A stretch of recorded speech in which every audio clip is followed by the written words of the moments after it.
करवट बदल रहा है देखो, करवट बदल रहा है देखो, भारत का इतिहास, भारत का इतिहास।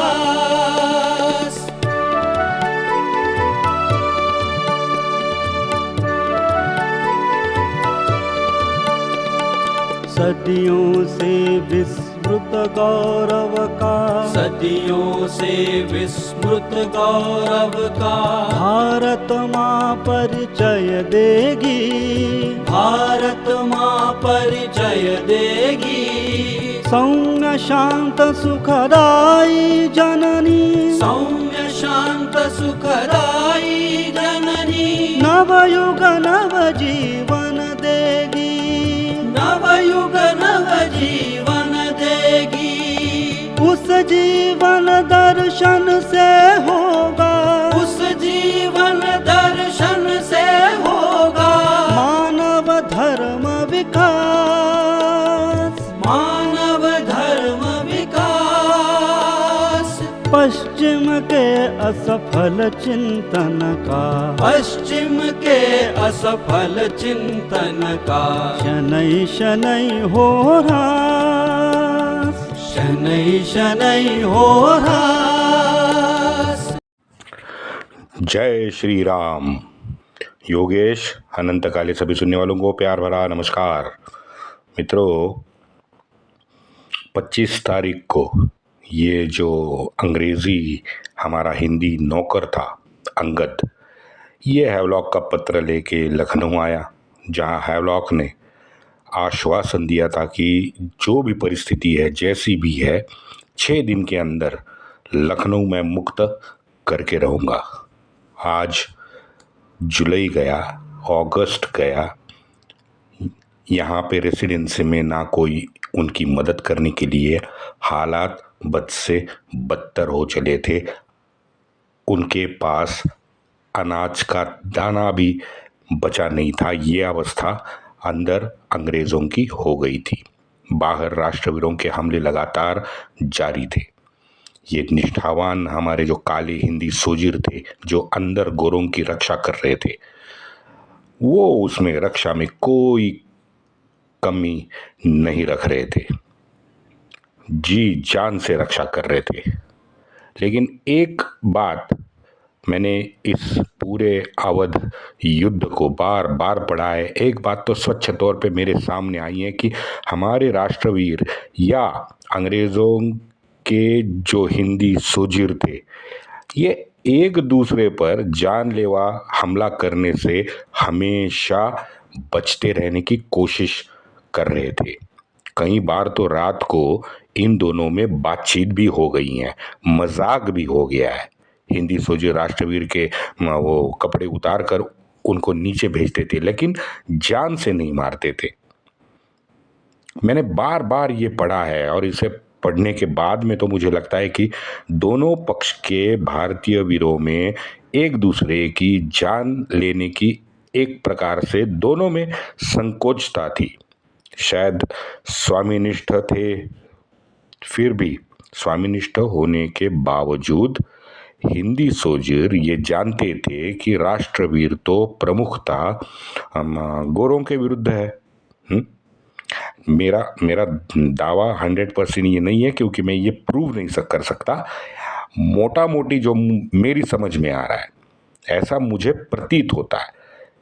अब ये छुटपुट लड़ाइयाँ तो चलती रही। लगभग 2 हफ्ते बाद अंग्रेज़ ये हेनरी हैवलॉक की राह में जो उन्होंने आंखें बिछाए रखी थी ना, वो अब निराश होने लगे थे।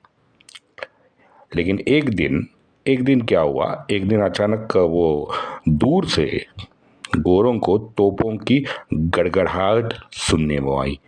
अब जैसे उन्होंने तोपों की गड़गड़ाहट सुनी, बड़े प्रफुल्लित हो गए।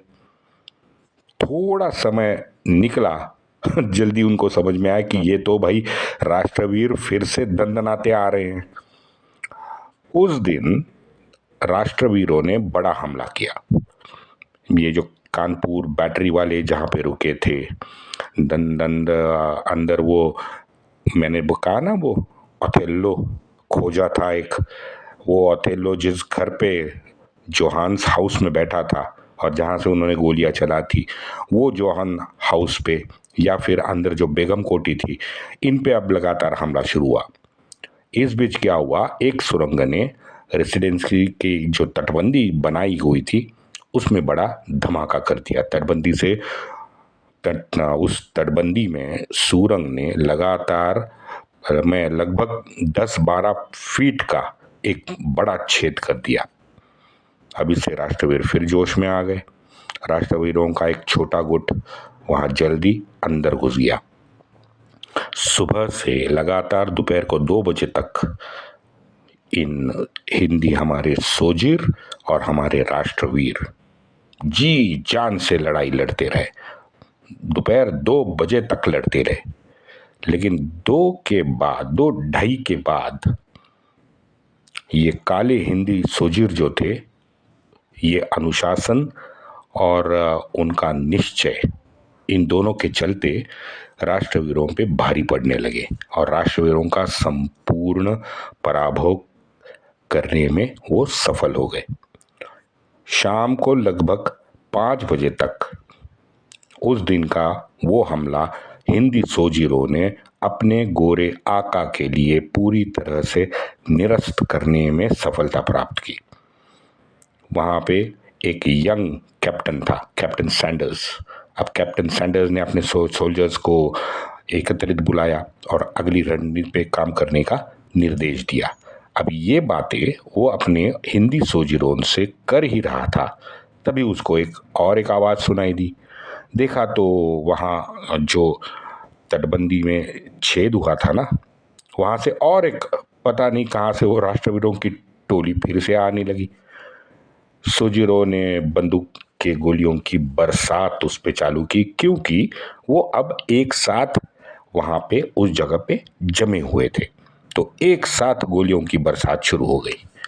लेकिन भाई ये जो नया गुट आया था ना राष्ट्रवीरों का, ये तो मौत से बेखौफ था, बड़ा निडर ये राष्ट्रवीरों का गुट था। लगभग सभी ने, उस गुट में जितने भी थे, लगभग सभी ने अपने छाती पे गोलियां झेल कर भी तेजी से सैंडर्स की ओर वो लोग बढ़े।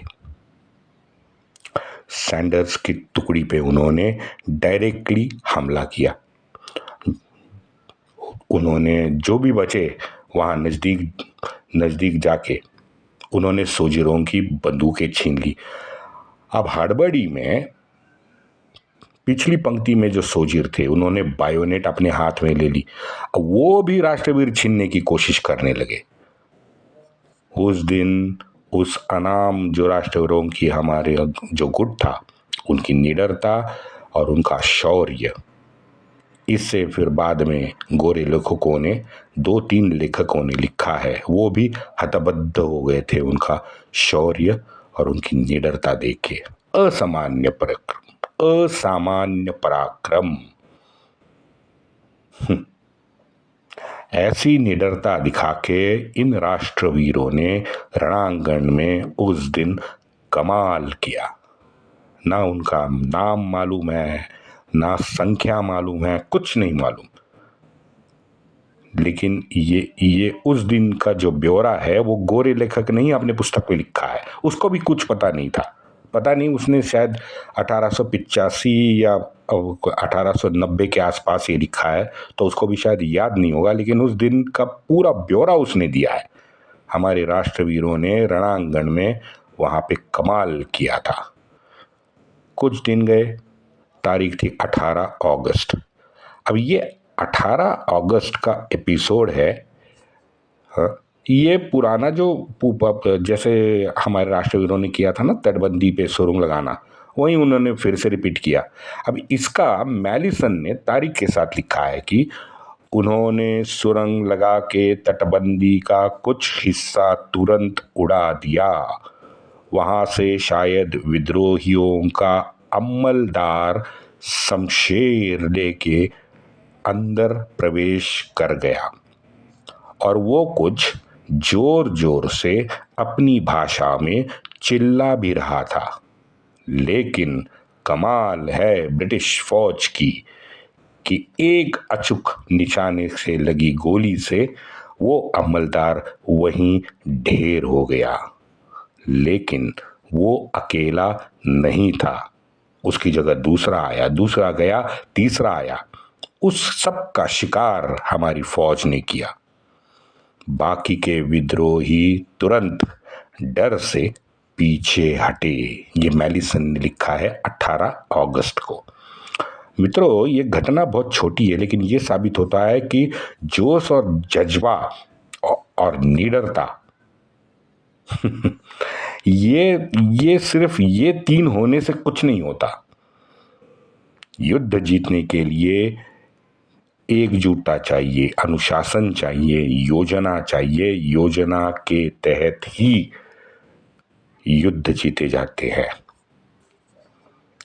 जो भी जितने भी गुट वहाँ पे हमला कर रहे थे रेसिडेंसी में, वो तो कहने को तो सारे बेगम के इत्तेदार थे, मांडलिक राजे थे, नवाब थे, आम गांव वाले भी उसमें जो लिखे थे। लेकिन एक बात तो सच है कि उसमें एकजुटता कहीं भी हमको दिखाई नहीं देती।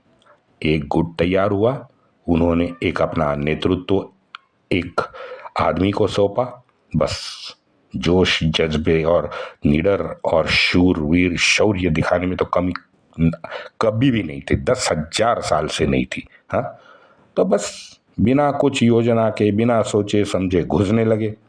अब जैसे घुसते थे, मरते थे, मारते थे। तो ये तो छोटी मोटी ये लगातार ये हमले वहाँ पे होते रहे हैं, लेकिन वहाँ पे एकजुटता, अनुशासन बिल्कुल नहीं थी, ये मानना पड़ेगा। लेकिन इसका इम्पैक्ट मित्रों ये हुआ कि अंदर लगातार हमले झेलते अंग्रेज भी इससे हवालदिल हो गए। हाँ? अंधकार में भविष्य को देख के शायद वो भी अब निराशा में डूब चुके थे, क्योंकि मैंने जैसे पहले कहा, हेनरी हैवलॉक की मदद की आशा उनको पहले थी। 2 बार तो अंगद को भेजा था, दोनों बार अंगद ने आशा दिखाई थी, फिर वो कहीं कुछ हुआ नहीं। 1.5-2 महीने होने को आए, तो उनकी जो ये मदद की आशा है वो शायद अंग्रेजों ने पूर्ण तरह छोड़ दी। अब वो छोड़ दी थी, दूसरे दिन सुबह ये हमारा गुलाम निष्ठावान अंगद जो है, ये फिर अंदर घुसते हुए उन्होंने देखा। अब जैसे वो क्या कहते हैं, प्यासे को 2 बूंद अगर पानी मिल जाए तो उसकी अवस्था क्या होगी। वो जो अंग्रेजों की हताशा और निराशा थी, वो उत्साह और जोश में परावर्तित हो गई। कमांडर सहित सभी गोरे तुरंत दौड़ के उसके पास जमा हुए। अंगद ने बिना बोले हैवलॉक का एक पत्र उनके हाथ में थमाया। पत्र में क्या था? पत्र में था, और 20 से 25 दिन तो लग ही जाएंगे लखनऊ आते आते। बस एक मात्र वाक्य हैवलॉक ने लिखा था। घोर निराशा, घनघोर निराशा। वहां जमे जो जितने भी सोजिर थे, उनके अलावा जख्मी सोजिर भी थे, मरणासन्न अवस्था में पड़े कुछ बीमार रुग्ण थे, बूढ़े थे, वयस्क महिलाएं थी, कुछ यंग में बीमार महिलाएं भी ये सुन रही थी। और ये सुन के मुझे तो लगता है सब आदमरे हो गए। उसमें जैसे मैंने शुरुआती में बताया, रेसिडेंसी में तो अनाज का पूरा अभाव निर्माण हुआ था। तो कमांडर ने उसी क्षण सबके सामने तुरंत सभी को 2 टाइम के जो भोजन उनका है उन पे रोक लगाई और उनको सबको ऑर्डर दिया कि आज से सिर्फ एक बार आपको भोजन मिलेगा। एक तरह से मित्रों ये घेरे गए ये सारे आंग्ल और उनके हिंदी काले मरणासन्न अवस्था में पहुंचे हुए सोजिर थे। इनकी बहुत बुरी हालात तब तक ऑलरेडी हो चुकी थी। ये आरा और झांसी में भी या कानपुर में भी इतना बुरा हाल अंग्रेज़ों का नहीं हुआ था जो बुरा हाल लखनऊ में हुआ, क्योंकि ये लंबा खींचा गया युद्ध था। ये मैंने आपको 2 एपिसोड पहले बताया है, और वो भी एक बार नहीं, दो बार राष्ट्रवीरों ने इनको झटका दिया है। लेकिन फिर भी मानना पड़ेगा मित्रों, ये शिस्त प्रिय राष्ट्र प्रेमी हैवलॉक, ये नराधम, जिसे हम नराधम बोलते हैं लेकिन अंग्रेज उसकी तारीफों के पुल बांधते हैं। सही बात है, क्योंकि उस नील ने अंग्रेजों के लिए बड़ा अच्छा काम किया था और मरते दम तक वो अंग्रेजी सत्ता के लिए लड़ रहा था। तो सीधी बात है, लेकिन मैं तो विपक्ष का हूं, मैं क्यों अच्छा बोलूं भाई। उसने हमारे गांव को जलाया, बहू बेटियों को उठा के कोठे पे बेच दिया, उसको मैं अच्छा क्यों बोलूं, मैं तो बुरा ही कहूंगा। अब देखते हैं, अभी मैंने ये तो हमने समझ लिया कि 1.5-2 महीने के जो पीरियड निकल गया हैवलॉक आते आते। हैवलॉक कहाँ था ये तो हमने देखा ही नहीं। जरा हैवलॉक का मैं जाते जाते उसका क्रम सुना देता हूँ। कोरोना 29 जुलाई को उसने कानपुर छोड़ा, ये तो हमने कानपुर के एपिसोड में देखा है। अब जब हैवलॉक ने कानपुर छोड़ा तो उसके साथ में 1500 हिंदी काले सोजिर थे। इसमें कुछ गोरे भी सोजिर थे, लेकिन यूरोपियन सोजिर थे, आप समझ जाओ। ये ब्रिटिश नहीं थे, ये यूरोपियन सोजिर थे। लेकिन इसकी संख्या मित्रों मुझे कहीं मिली नहीं। शायद ये 1500 में ही यूरोपियन सोजिर भी थे और हमारे हिंदी काले सोजिर भी थे। अच्छा, 13 तोपें थी, और वहीं से उसने बड़े विश्वास से वो पत्र लिखा था कि भाई मैं लखनऊ आ रहा हूँ। चलो, उसी कॉन्फिडेंस से हैवलॉक ने गंगा पार की तो तुरंत जैसे रोड पे वो सोजिर लेके जाने लगा, पहला झटका बसा। रास्ते के हर मोड़ पे अब उसका संघर्ष होने लगा। कहीं 10 आ जाते, कहीं 50 आ जाते, कहीं 100 आ जाते, कई जमींदार तो अपने 400-500 लोगों के लेके आते।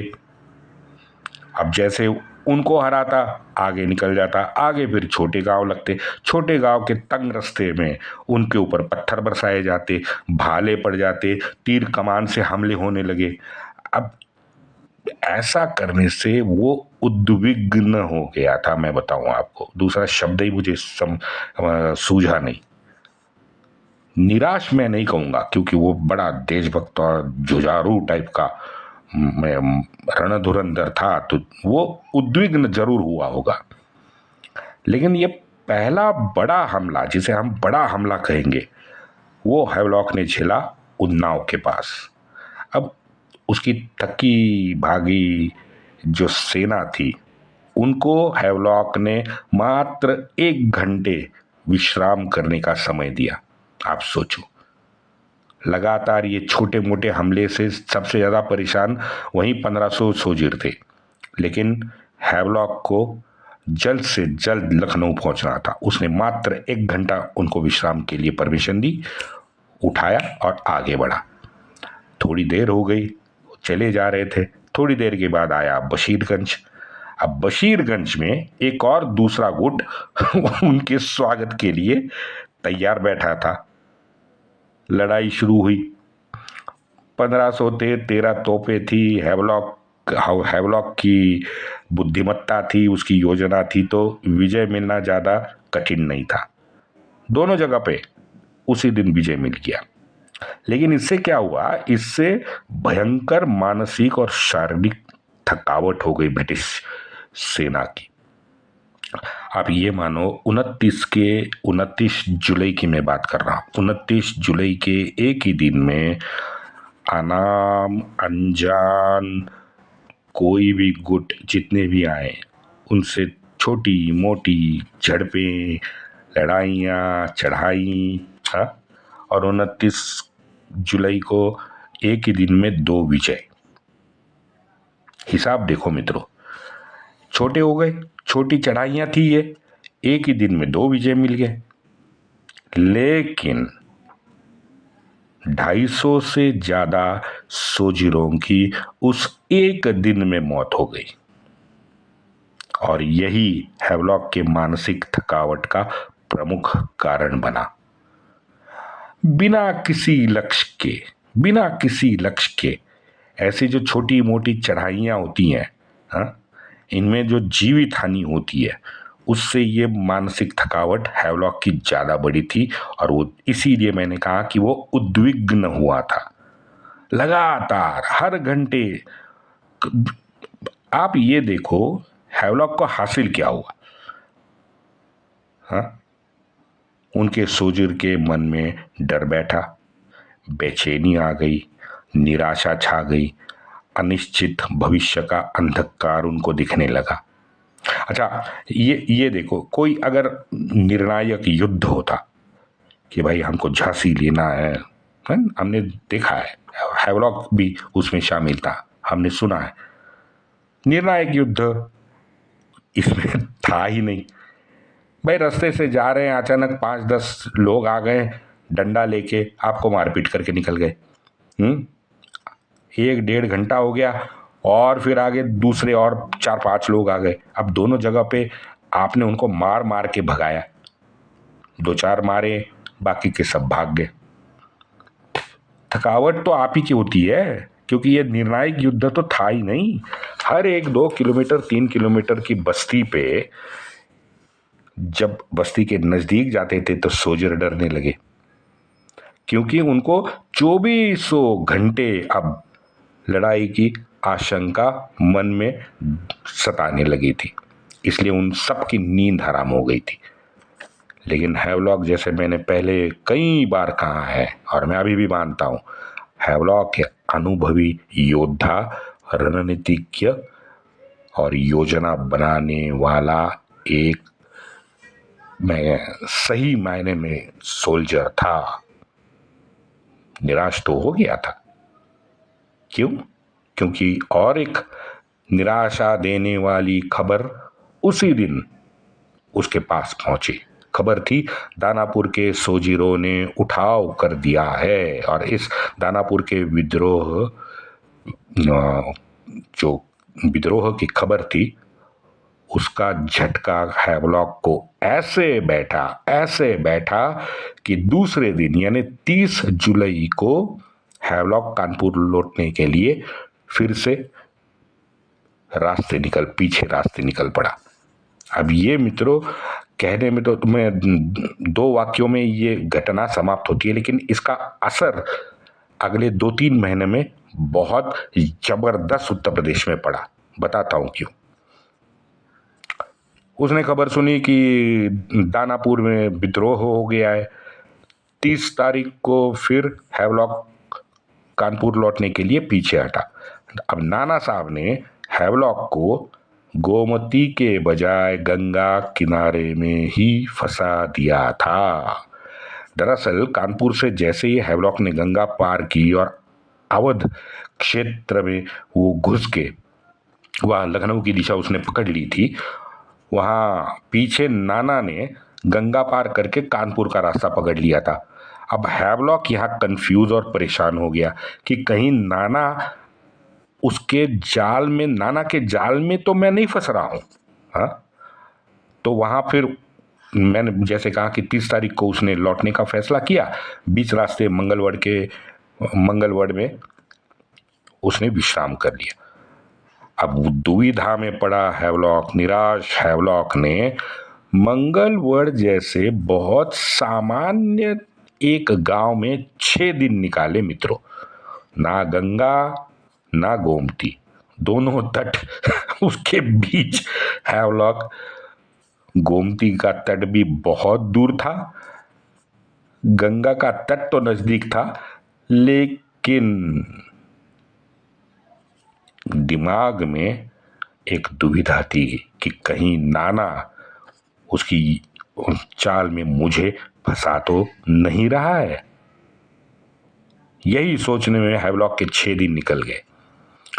भाई मराठी में एक हमारी कहावत है कि दुष्काळात 13वां महीना। दुष्काल यानी सूखा। अब अगर सूखा जिस साल पड़ता है उसी साल में अगर अधिक महीना आ गया तो और ज़्यादा परेशानी होती है ना।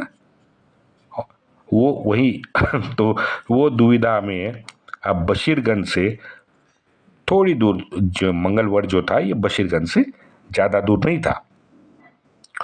और एक खतरनाक खबर उसके पास आ गई कि भाई बशीरगंज में तो वो हमने जो हराए और भगाए जो राष्ट्रवीर थे वो वहाँ से घर नहीं लौटे, वो गए बशीरगंज। अब बशीरगंज में उन्होंने बशीरगंज पूरा का पूरा अपने कब्जे में ले लिया है। वो लोग सीधा बशीरगंज पे फिर हमला करने के लिए लौटा। अब कानपुर जाने वाला था, यहाँ फिर बशीरगंज लौटा। अब बशीरगंज में मुठभेड़ हुई, राष्ट्रवीरों को भगा के बशीरगंज फिर से अंग्रेजों के कब्जे में आ गए। हैवलॉक ने फिर रात शाम को बशीरगंज में परेड करवाई। सूजरों की पता है संख्या कितनी हो गई थी? 850। 1500 सैनिक लेके निकला हुआ हैवलॉक 5-6 दिन के बाद परेड करवा के संख्या गिनवाता है तो संख्या हो जाती है 850। 650 सोल्जर उसने ये मुठभेड़ और सिर्फ ये छोटी मोटी चढ़ाइयाँ और गुट को भगाने में उसने अपने 650 सोल्जर गंवाए। इतने तो भाई 5-6 दिन में रेसिडेंसी में इतने दिन तक अंग्रेजों ने नहीं गंवाए जो अधमरे वहां पे पड़े थे। अच्छा, ये 650 सोल्जर गंवाए, जीत में हासिल क्या हुआ?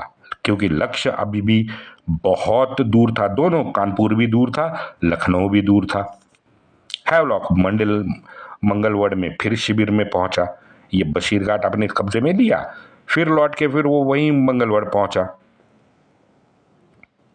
अब मंगलगढ़ जैसे पहुंचा मित्रों, राष्ट्रवीरों ने बशीरगंज फिर एक बार अपने कब्जे में कर लिया। यानी ये तीसरी बार हुआ था। ये चूहा बिल्ली जैसा खेल उनका वहां पे शुरू हो गया था। हैवलॉक फिर परेशान हो गया, फिर बशीरगंज लौटा, फिर बशीरगंज में राष्ट्रवीरों को हराया और उसके बाद में वहां पे व्यवस्था लगा के मात्र 24 घंटे में फिर मंगलवड़ पहुंच गया। यानी 11 अगस्त को हैवलॉक मंगलवड़ से फिर जब बशीरगंज पहुंचा तो तीसरी बार बशीरगंज उसने जीत लिया था। प्रश्न है, ये हार थी या जीत थी? देखते हैं कल। वंदे मातरम।